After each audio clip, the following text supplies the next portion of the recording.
I know you're already there, so you could have a thing or two to share.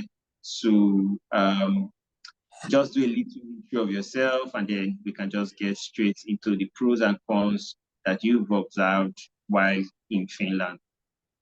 Okay, so my name is Afoma, and I came here to do my master's. Currently, I'm done with my master's and I'm working now. So that's where I am right now.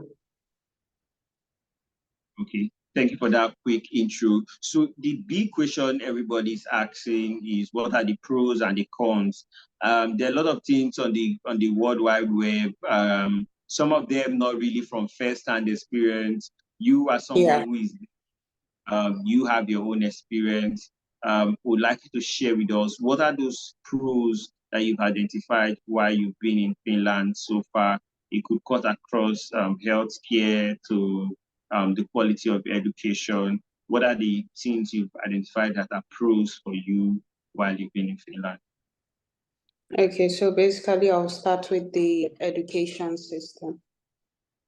Finland has one of the best education system, and also they have a lot of opportunities for scholarships, especially for foreigners, ranging from 100% to 50% scholarship for students, so which is really affordable.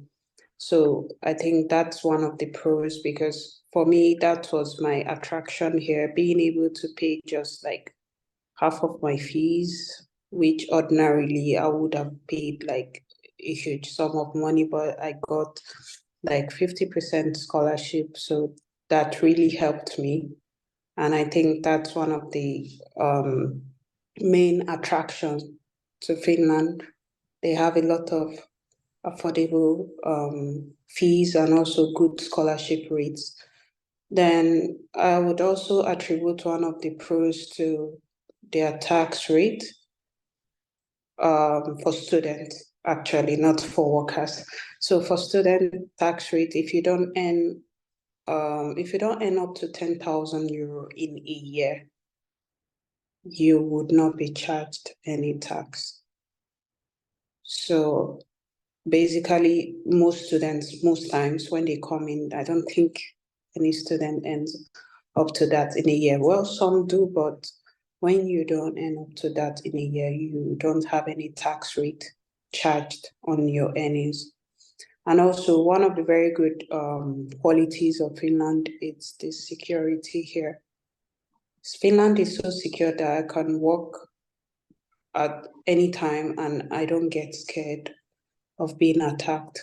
I can also confidently leave my things without being scared that it will be stolen. We have very good security here, and most times people don't get scared of going out at any time. And one of the pros here also would be attributed to the healthcare. There's this government healthcare when you have your Kela card and you have a lot of health benefits. Actually, you get to pay little or nothing when you go to the hospital. Then for the cons, first thing I would say is the fact that the Finns are very shy and they don't really like to interact with foreigners as much. So if you're the friendly type and you want to come and chit chat, always smile and try to make friends here, I don't think this would be the best place for you, because they are not friendly here. And also, most times it seems as though they are racist, but according to them, they say they are shy in votes. So they don't like to interact so much. And also, I feel like the African community here is growing, so people could also like make friends with their peers, people from same nations, and so on. And then one of the cons I would attribute here is difficulty in finding jobs. It's really a big problem here. both as a student and both as a professional. Finding student job here is very, very, very difficult and can be depressing. I've seen cases where people come in here as students and they stay up to 6-7 months and there's no student job. And then also people graduate and they're stuck with doing low jobs, as you call it, menial jobs, which can be really frustrating. You see graduates who have like 2 masters, PhD, and still doing very low jobs. So this can be quite challenging. And I would also say one of the pros I didn't mention is being able to be strategic. Strategic in the sense that you study a course that is viable here. When you come in through the medical or through IT, you stand a better chance than others, of course, because those are the sectors that are always sought after. So I think those career paths have more prospects here. And one of the cons I would also like to highlight is the language. I think Finnish is the 4th hardest language in the world, and it can be really, really, really, really difficult. For me, I'm not a language person, and I don't think I would be able to learn it. But for some people are good with language. So I believe if they can put their time into it, maybe they can learn it. But for me, I don't think I can integrate into the language. So basically, if you want to come here and you want to settle here, 2 things you need to make sure you are able to do is make sure you're able to go into the medical or IT field and make sure you are able to learn the language. This will give you better edge to get something reasonable to do here than being stuck doing the low jobs, which will eventually make you feel so unfulfilled and unhappy in the long run. And also, one of the benefits of studying here is the fact that the pathway to permanent resident is quite straightforward. Straightforward in the sense that when you are done with studies and you have like a permanent contract, you're qualified to apply for a 4-year post-work permit, after which you would be eligible for your PR. So I think that's also a very good advantage because it's not so easy staying back in other countries after school. Sometimes you're just given like 1 year after school to find your way and maybe get a job or do something else. But for Finland, it's quite straightforward and easy. So I think that could also be like a very good attraction here for those who want to stay back and want to make Finland their home. And for one of the cons, I would also attribute it to the weather. I don't like cold, so if you're someone that's allergic to cold, this place can be very cold. Sometimes it gets up to minus 40 degrees, minus 30 degrees, and that's really extreme. But of course, like the Finns always say, there's nothing like bad weather. What you have is bad clothing. So if you can invest in bad clothing, Clothing. Okay. So to them, they don't believe there's anything like bad weather. You just need to dress properly and then you're good. Yeah, so the weather here can be extremely cold. Even sometimes in summer, it's sunny and it's cold. And then it's crazy, like it's supposed to be summer, so why is it cold? But aside that, it's still cool. Sometimes the weather can be really humid. Sometimes it's just the weather fluctuates a lot, but most of the time it's really cold here. It's a very cold region. So I think that's it. Yeah. So what can you say about the availability of courses to study Like, do they have enough courses to study in Finland? Like Okay, variety of courses to pick from? I think I would attribute it not just to Finland, but Europe in general. I think Europe have limited courses. Because I noticed also when I tried to apply to other countries within Europe, I noticed that they had very limited courses, unlike other English-speaking countries. So I would say Finland have very limited courses when it comes to like masters and also bachelors. Like the courses available are not so many. Mm. You're So just how about the corruption rate? The place how is their yeah, corruption rate?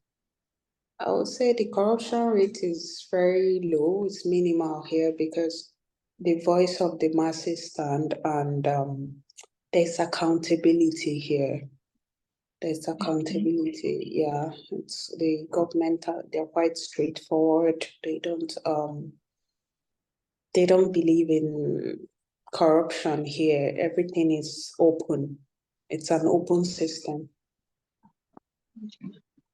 Yeah. So one of the major challenges that people comment about is that transition after you're done with your study. On a scale of 1 to 10, because most times when people try to go to other countries to study, probably they are also having the thoughts of maybe finding something that can keep them back in terms of Yeah. job. On the scale of 1 to 10, how bad is the situation for foreigners to get a job aside the medical and the IT that you mentioned? I would say 1/10. Is it that bad? Yeah. Mm. Yeah, it is. Except you want to go into the vocational part, which I still don't consider as professional. What do I mean by the vocational? You have the waitress, you have the cook, chef. I don't really consider that as a professional skill. So that's also some line where people venture into and try to integrate through that career path. But Mm. anything outside this medical and IT, I can't really vouch, because in all fairness, even the IT and the medical, it's not all that easy. You still have to be strategic to get into the field. So As a foreigner. yes, it's not 100%. So it just gives you more leverage and more edge to go into the system. But it's not like, oh, because I'm in cybersecurity, I'm going to get job now in Finland. No. You still need to do your work. You still need to strategize. You still need to find out what the market is saying. You still need to keep applying. Make sure your CV is in the Europass format. Make sure you're doing the right thing. Make sure you're networking. Make sure you're connecting with people. Just keep doing the work. It's not hard and fast that once I finish an IT course, I'm going to get job immediately. No, it just gives you more advantage over someone who is not in that line. These are like the sectors where it's easier to penetrate into the professional field. Okay. Yeah. Thank you so much for all you've shared. Yeah, thank So this is 2024. As at you. 2021, 2022, 2023, the scholarship scheme in Finland was something admirable. Like a lot of people could attest to the fact that they did get some level of Yeah. scholarship. Is it still the same way in 2024, or has it dropped? Yeah, I would say it's still same, but with a little adjustment, because before now, for bachelor's degree, they didn't necessarily need IELTS, but now I think maybe because of the number of applicants, maybe like people are so many now applying, so they're trying to put some stringent measures. So now for you to come for a bachelor's degree now in Finland, you need to write some sort of English test like IELTS, Duolingo, and so on.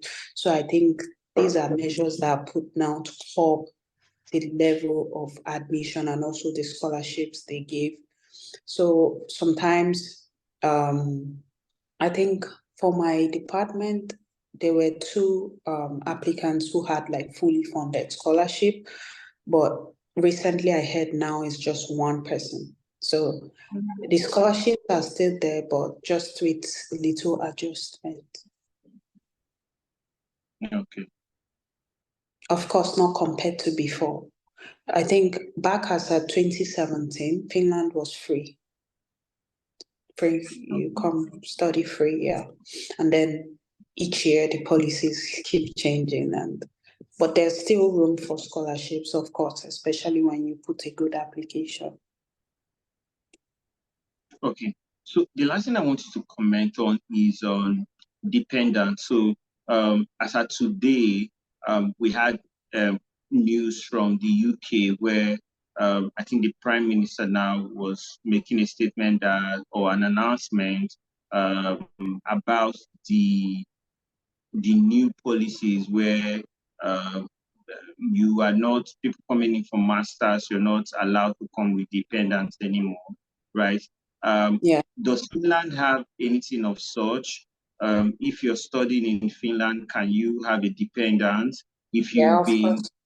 you can have a dependent. Of course, Okay, Finland has put any ban on dependence. okay, okay. You So can there's come. still no issue with that. No, Okay. not at Thank you so much. I Thank wouldn't you. like to keep you so long. You've had Thank a you. long day. Thank you for taking our time to share this with us. And the Yeah. other videos you've also shared with us have been helpful.